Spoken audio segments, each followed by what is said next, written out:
Hello, welcome back to another video. My name is Gemma and today I'm going to be reviewing Crooked Plow by Itamar Vieira Junior, translated from the Portuguese by Johnny Lorenz.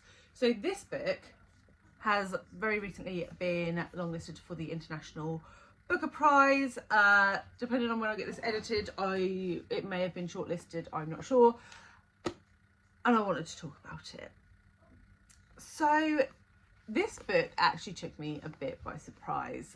So it opens up and we have two sisters who are very young, messing about in their grandma's room. They find a knife underneath her bed and one of them accidentally cuts her tongue out.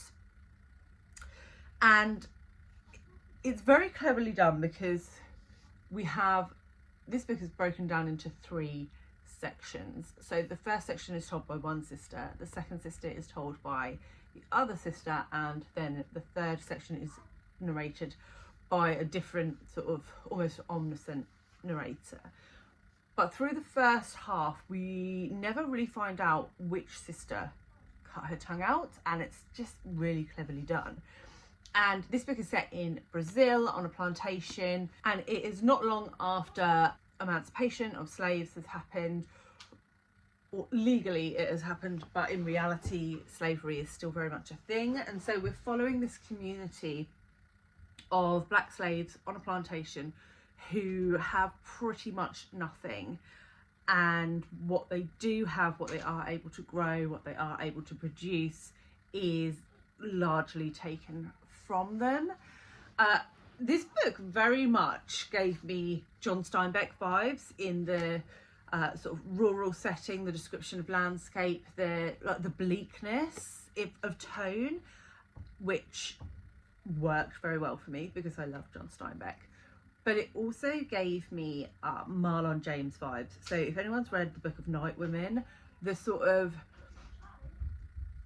black slaves putting a finger up at those that are enslaving them, that aspect is also present in this book. So I thought it was really a beautiful, innovative, engaging mix of those two styles of writing. There is also magical realism in this, which I thought was also slightly akin to what Marlon James did in the Book of Night Women.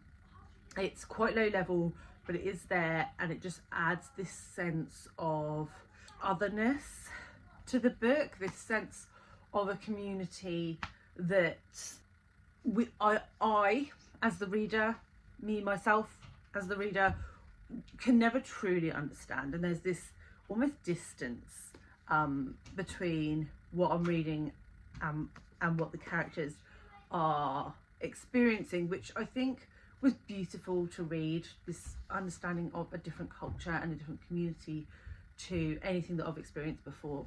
I thought was so well done. I would say it took me a hot minute to get into this. Through the first half I wasn't super convinced. I was like, yeah, it's fine. Once we moved into the second half, I was in. I was completely hooked on this book. The characters are so real. They just feel so 3D, and you're really rooting for them, and they've got all of this, what feels like the whole world stacked against them, and they're still fighting tooth and nail for everything that they have, everything that they think they should have, and you just can't help but cheer them on from the sidelines. And I was completely enamoured with all of them. I think the sense of family that you got from these characters was beautiful. And there were also like baddies in this, right? There were characters that were not so nice, and they were really well done as well. I think that also gave me Steinbeck vibes. Steinbeck knows how to do a baddie. If you've ever read East of Eden, you will know what I mean. But there are some unpleasant characters in this that you really love to hate. And for a book that is very short, 270 odd pages, I couldn't believe how much Vieira managed to pack in. It was incredible. It blew my mind. But I think really the overall theme of this book is family and community, and I love a book that talks about family and community.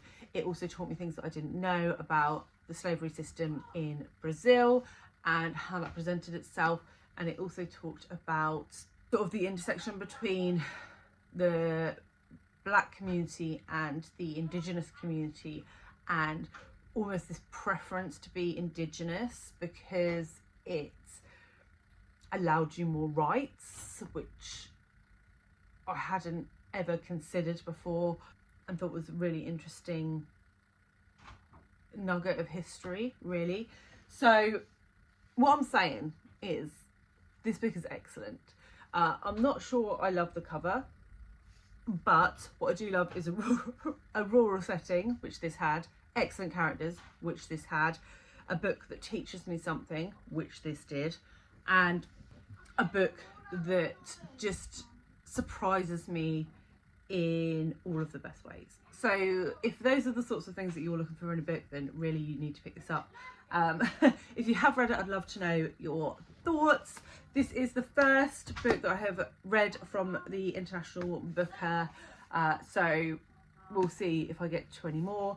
But I am making my way through the Women's Prize for Fiction and Non-Fiction long list. So if you missed my review for Soldier Sailor, which has been longlisted for the Women's Prize for Fiction, I will leave that video here, and I will see you very soon with another one.